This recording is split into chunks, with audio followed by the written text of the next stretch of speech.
ये संधि संधि 3 प्रकार के होते हैं, स्वर संधि, व्यंजन संधि, विसर्ग संधि। तो स्वर संधि के बारे में आपको पढ़ा चुके हैं, अब आपको व्यंजन संधि के बारे में पढ़ाएंगे। तो व्यंजन संधि क्या होता है? व्यंजन संधि तब होता है जब व्यंजन के साथ कोई व्यंजन या स्वर को जोड़ा जाता है तो उसे व्यंजन संधि कहते हैं। इसका सूत्र होता है, पहला सूत्र होता है इसका को, नंबर को, और ये को, और आपको लेना है चो, तो को। इसमें इसको क्या बोलते हैं? ये जो है किसी वर्ण का प्रथम पद, ये पर। तो अब आपको देखिए ये क्या है? प्रथम अक्षर। जैसे कि आप जानते हैं को, ख, ग, घ, अंग। असली व्यंजन ये है, जब इसके साथ स्वर मिलता है तब जाकर के ये आपको पूरा को दिखाई पड़ता है, हलंत इसका हट जाता है। ठीक है, तो इस तरह से अक्षर होता है। इसी तरह से चो में भी होता है, इसी तरह से टो में भी होता है, टो में भी होता है। तो हम लिख ही देते हैं ताकि आपको आसानी हो जाए। चो, छो, जो, झो, यो। ठीक है, ये आपका आ जाता है यहाँ तक। उसके बाद आपका आता है टो, ठो, डो, और आपका क्या है? टो, ठो, डो, ढो, मूर्धन्य नो। ठीक है, अब आपको क्या लेना है? इसके बाद आपका आता है तो छोटा वाली, तो, दो, दो, दंत नो, को, बो, भो, मो। ये आपका व्यंजन है, ये व्यंजन वर्ण है। व्यंजन कितना सजा हुआ लगता है, तो ये व्यंजन है, और ये व्यंजन का प्रथम पद है ना, प्रथम पद। इसी को हमने यहाँ लिखा है। सूत्र कहता है कि जब कोई भी व्यंजन वर्ण के साथ जब इसके कोई भी व्यंजन वर्ण के साथ कोई स्वर वर्ण को जोड़ा जाए, या किसी भी वर्ण के तीसरे, ये हुआ आपका तीसरा, चौथा, ये तीसरा और चौथा जब जोड़ा जाए, इसमें भी वही घेरा लगेगा, तीसरा चौथा आ जाएगा। ठीक है, ये आपका तीसरा चौथा, ये तीसरा, ये चौथा, ये तीसरा और ये चौथा, और ये रहा तीसरा और ये रहा चौथा। तो सूत्र कहता है कि जब इसके साथ इसमें से कोई भी जुड़ेगा तो, या कोई भी स्वर वर्ण हो तो, स्वर वर्ण हो तो इस स्थिति में यह जो है यह अपने तीसरे पद में बदल जाता है। को गो बन जाएगा, और चो जो है आपको जो बन जाएगा, तो आपको डो बन जाएगा, और तो आपको दो बन जाएगा, वो आपको बन जाएगा, वो जो क्या बन जाएगा? वो बन जाएगा, क्योंकि इसका तीसरा पद देख लीजिए यहाँ पर ये। तो अगर इसके साथ स्वर वर्ण या तीसरा या चौथा वर्ण जुड़ता है तो ये आपको तीसरे पद में तब्दील हो जाता है, बदल जाता है। ये इसका सूत्र है। अब आपको हम दिखाते हैं इसका उदाहरण। जैसे कि लिखा हुआ है दिक, द्वासिका को दिक, जोड़ अंत। सीखने की कोशिश करिए, अब आपको समझ में आएगा। सूत्र के मुताबिक ये क्या है? को है, और ये क्या है? ओ है। तो ये आपको जैसे ओ आएगा तो क्या हो गया? ओ स्वर वर्ण हो गया। को के साथ स्वर वर्ण, को प्रथम पद है तो को क्या है? गो बन जाएगा। ठीक है, अब आप यहाँ पर लिखेंगे द्वासिका जोड़ गो जोड़ अंत। अब आपका क्या बन जाएगा? यहाँ पर लिख दीजिए द्वासिका। देखिए गो के साथ जब वो आता है तो पूरा गो बन जाएगा, क्योंकि हलंत है, हलंत क्या? अन्नो दो संयुक्त जो है वही रहेगा। क्या हो गया? दिगंत। इसको क्या बोलते हैं? दिगंत। ठीक है, अब इसको क्या करते हैं? फिर दूसरा सूत्र आपको दिखाते हैं। अब इतना खंड नहीं करेंगे और आपको डायरेक्ट बताने की कोशिश करेंगे। अच, ओ चो, अच, जोड़ आपको हो जाएगा अंत। तो ओ आ गया स्वर वर्ण, स्वर वर्ण से आएगा जो बन जाएगा। क्या हो जाएगा? ओ जो हलंत बन गया, जोड़ अंत हो जाएगा। सीधी सी बात है कि ये दोनों जब जुड़ेगा ना, ये अपने आप जो बन जाएगा। ठीक है, तो ये आपका हो गया अजंत। क्या हो गया? अजंत। अब आप इसी तरह से इसको बना सकते हैं। ये आपका स्वर वर्ण का पहला सूत्र जो है बन गया। अब दूसरा, तो देखिए कि अब जो आपका है दूसरा नंबर का सूत्र है व्यंजन संधि का। जब को, चो, टो, तो प्रथम पद के साथ कोई भी पांचवा पद, ये पांचवा पद, 1 2 3 4, ये पांचवा पद है, पांचवा पद जुड़ेगा, ये जो है अपने आप अपने पांचवा पद में बदल जाएगा। ठीक है, ये यो बन जाएगा, और ये आपको टो है तो दंत नो बन जाएगा, और ये आपका दंत नो बनेगा, और ये आपका मो बन जाएगा। ठीक है, तो आपने क्या सीखा कि दूसरा नंबर का सूत्र कह रहा है कि अगर किसी भी व्यंजन वर्ण के प्रथम पद के साथ व्यंजन वर्ण के पांचवा पद जुड़ता अक्षर वर्ण जुड़ता है तो वह जो है अपने पांचवें पद वर्ण अक्षर में अपने पांचवें वर्ण में बदल जाते हैं। जैसे कि अब आपको हम दिखाते हैं यहाँ पर क्या लिखा है। डायरेक्ट उदाहरण पर जाते हैं। डायरेक्ट उदाहरण पर जाएंगे तो आपको ज्यादा समझ में आएगा। वाक, जोर, मय, मो, यो। ये मो देखिए क्या है? पांचवा पद है, और ये आपका पहला अक्षर है। तो अब ये क्या है? अंगो बन जाएगा, क्योंकि ये पांचवा अंगम बदलेगा, ऐसे हो जाएगा। और इसको पढ़ेंगे वांगमय। वांगमय, चलिए दूसरा बताते हैं। जगत जो गो तो जगत जोर, जगत जोर नाथ, नो आका थो नाथ। ठीक है, जगत जोर नाथ। ध्यान से देखिए नो क्या है? पांचवा पद है यहाँ पर। तो ये तो जो है तो भी आपको पांचवें पद में बदल जाएगा, और क्या हो जाएगा? जो गो नो संयुक्त हो जाएगा, क्योंकि आधान बन जाएगा आका थो जगन्नाथ। अगर कोई दिक्कत है तो आप बता सकते हैं। चलिए आपको दूसरा सूत्र बताते हैं। तो देखिए कि अब तीसरा नंबर का सूत्र है कि प्रथम वर्ण के बाद अगर हो आ जाता है, क्या आ जाता है? हो आ जाता है। ठीक है, इसमें हो नहीं आता है ना, हो योर लोगों में होता है, इसको बोलते हैं हो। ठीक है, अगर इसके बाद कहीं पर भी हो आ जाता है तो जानते क्या होता है? ये अपने तीसरे पद में बदल जाते हैं।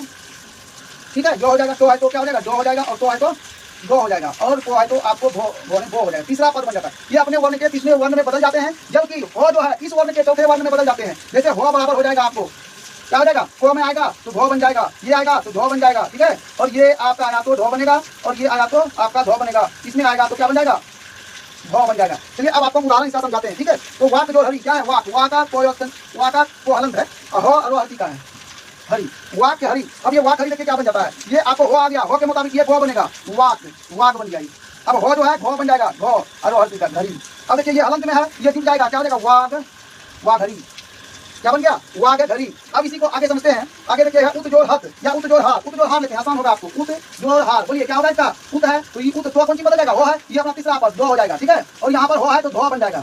रो आकार उधार। अब जब संयुक्त होगा दोनों तो ऐसे लिखा जाएगा दो के ऊपर और आकार रो उधार उ दो इसको कहते हैं उ, इसको कहते हैं दो धो संयुक्त हर्ष उ दो धो संयुक्त आकार रो उधार। तो इस तरह से आपका यह भी सूत्र हो गया 2 नंबर। क्या हो गया कि अगर प्रथम पद के साथ हो जुड़ता है तो हो उस वर्ण के चतुर्थ वर्ण में परिवर्तित हो जाता है, जबकि जो वर्ण के साथ जुड़ता है वो अपने तृतीय वर्ण में बदल जाते हैं।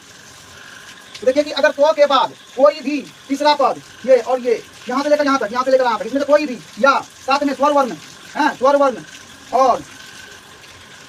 और आपको साथ में जो दिया गया यो रो लो लो रो लो वो, ठीक है, ये सब आ जाता है। फिर आने के बाद क्या होगा, ये जो है तो जो है वो 2 में बदल जाता है। ये पहले भी हम जानते हैं कि तीसरा चौथा वर्ण अगर तो के साथ जुड़ेगा तो वह अपने तीसरे वर्ण में बदल जाएगा, इसमें कोई नया बात नहीं है। यानी प्रथम पद है, प्रथम पद के साथ वो जुड़ेगा तो अपने आप 2 में बदलेगा। लेकिन इसमें नया क्या है, नया आपको ये है क्योंकि अगर तो हलन के मतलब तो के बाद यो रो लो वो आवे तो भी यह आपको 2 में ही बदलता है, ना कि दूसरे में। अब देखिए हम आपको दिखाते हैं सत जोड़ आनंद आ नो नो दो संयुक्त आनंद। तो अब सत जोड़ आनंद है, स्वर वर्ण आ गया तो क्या है, 2 बन जाएगा। तो 2 हलंत जोड़ आका नो दो संयुक्त नंद आनंद। और जैसे इसमें जुड़ेगा तो स्व 2 आका नो नो दो संयुक्त सदा आनंद हो जाएगा। अब पहले भी स्वर वर्ण में, अब आप जानते ही हैं इसको स्वर वर्ण का काम क्या होता है, ठीक है। उत जोड़ घाटन उत जोड़ घाटन घो का टो नो घाटन, घो कहाँ पर है देखिए चौथा वर्ण है, इसका मतलब 2 हो जाएगा उ दो धो संयुक्त आका टो नो उद्घाटन है, इसका नाम हो गया उद्घाटन, ठीक है। इस तरह से लिख सकते हैं। आपका उद्गम भी होता है उत जोड़ गम उद्गम है, आपको कहते हैं उत जोड़ गम गो मो गम, गो क्या है तीसरा पद है, ये हो जाएगा उ दो धो संयुक्त उ दो हलंत गो मो उद्गम। तो इस तरह से आपका यह भी कंप्लीट हो गया 2 नंबर में है तो और या 2, ठीक है। तो अभी तो आपने पढ़ा उसमें इसको छोड़ना है जो झो दो झो को, ठीक है।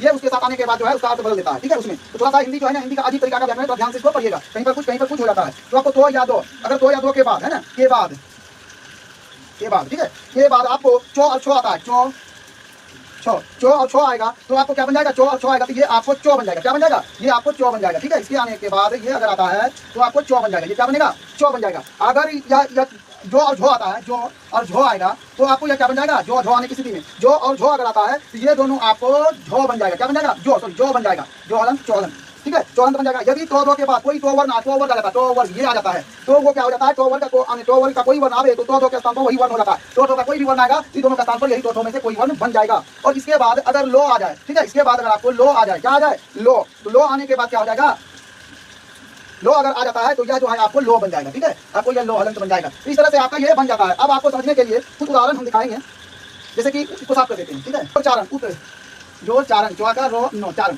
अब देखिए चो आ रहा है, क्या करा, चो अगर आएगा तो ये क्या बन जाएगा, इसे जोड़ दीजिए, ठीक है, क्या बन जाएगा, चो बन जाएगा। तो अब आपका ये हो जाएगा ऊ चो आधा हो जाएगा, ई चो आकर के रो नो उच्चारण हो गया, ऊ चो संयुक्त आकार रो नो उच्चारण बन जाएगा। अब इसी का आगे बढ़ते हैं, अगला लेते हैं उत जोड़ चिन्ह, ये तो हो गया चो वाला। तो अब आपको हम आगे बढ़ते हैं, इसका हो जाएगा सत जोड़ जन का दिखाते हैं, सत सो तो सत जोड़ जन है, जन आ गया, जो आया तो जब जो आता है, ठीक है, जब जो आता है तो ये क्या बन जाता है, जो आने की स्थिति में जब जो आएगा तो ये आपको बन जाएगा ये, ठीक है, ये बन जाता है जो है ना, ये वाला आगे जो बन जाता है। तो अब आपको यहाँ क्या आ जाएगा, जो डे हलंत जो नौजन, आपको क्या हो गया, सज्जन, ठीक है। तो इस तरह से आपका ये उदाहरण हो गया सज्जन वाला। अब एक करके सबका उदाहरण आपको दिखाते हैं, तो जो भी जान गए। अब देखिए अगला आपका इसी में उदाहरण है कि अब आपको सत जोड़ तो चो वाला हो गया, जो वाला हो गया, तो वाला लेते हैं। तो वाला लेके क्या होता है, सत जोड़ टीका, टीका आ गया तो टीका टो वर्ग आ रहा है, तो क्या हो जाएगा, टो वर्ग जब यहाँ जुटेगा तो ये बन जाएगा टो आधा, है ना, ये बन जाएगा टो आधा। और यहाँ पर जुटेगा तो हर्षिका को आकर टीका, अब क्या हो जाएगा तट्टिका, तो टटोसंयुक्त हर्षिका को आकर तट्टिका, ये आपका हो गया तट्टिका। इसी तरह से अगर तंत जोड़ लीन आ गया, अभी लो वाला भी बताए थे आपको, तत् जोड़ लीन, ठीक है, तो तत् जोड़ लीन, तत् का क्या बन जाएगा, लो बन जाएगा, हो जाएगा तो लो संयुक्त दुर्गी का नो तल्लीन। तो इस तरह से आपका ये खत्म हो गया। और दोस्तों अभी हम आपको बताएंगे, तुरंत खत्म कर देंगे। यदि तो या दो के बाद, ठीक है, तालव्य सो आ जाए, क्या जाए, तालव्य सो हो, तालव्य सो हो तो दोनों मिलकर क्या बन जाता है, तो दोनों मिलकर के आपको चो छो बन जाता है, दोनों मिलकर चो छो संयुक्त बन जाता है, दोनों मिलकर क्या बन जाता है, चो छो संयुक्त। तो अब आपको हम बताते हैं क्या होगा, इसका कुछ उदाहरण भी आप देख सकते हैं, जैसे कि सत जोड़ शास्त्र सो आका सो तो संयुक्त। ध्यान से हमारी बात को सुनिए और समझिए क्या कहता है। पहले आप यहाँ से निकालिए इसको, ठीक है, यहाँ तो निकल गया, यहाँ से तालव्य स्व को निकालिए, आका है ना, तालव्य तो निकल गया अगर यहाँ से, तो दोनों मिलकर के क्या बनने वाला है, दोनों मिलकर के आपको बन जाएगा चो छो संयुक्त, ठीक है, चो छो संयुक्त। अब आपको लिखना है चो छो संयुक्त हो जाएगा, ये दोनों खत्म हो गया, आकर यहाँ पर और इसको तोड़ते हैं, ठीक है, तो खत्म हो गया, क्या बचा, सो जो चो छो संयुक्त, यहाँ पर लिखिए, हलन लगा दिया, हलन यहाँ तालव्य निकाले थे, क्या बच गया, आकार बच गया, आकार सो तो संयुक्त। अब इसको जब एक साथ करिए क्या होगा, ये आपका बन गया सच्छात्र, ठीक है, ये बन जाता है आपका सच्छात्र। इस तरह से आपने इसको भी देख लिया। अंतिम सूत्र मात्र है लास्ट, जो के बाद अगर नो आता है तो जो नो बराबर ज्यों हो जाता है, ठीक है, जो नो ज्यों हो जाता है। जैसे कि यज्ञ जो अज्ञो यज्ञ जोड़ आपको देना है क्या, नो, अब क्या हो जाएगा, यो तो आएगा, चलिए पैसे लेते हैं। अब देखिए यहाँ पर ये दोनों जुड़ रहा है, तो यो बच गया, आई दोनों मिलकर के यहाँ गलती लिखी ना, यो जो था, ठीक है, हाँ जो, तो यो और जो, देखिए दोनों मिलकर के क्या बन गया, यो बन गया, ये बन गया आपको यज्ञ, है ना, यो जो जो, यो जो और नो मिलकर के क्या बन गया आपको, यो बन गया, और क्या हो गया, यज्ञ। इस तरह से आपका ये व्यंजन संधि का काम खत्म हुआ।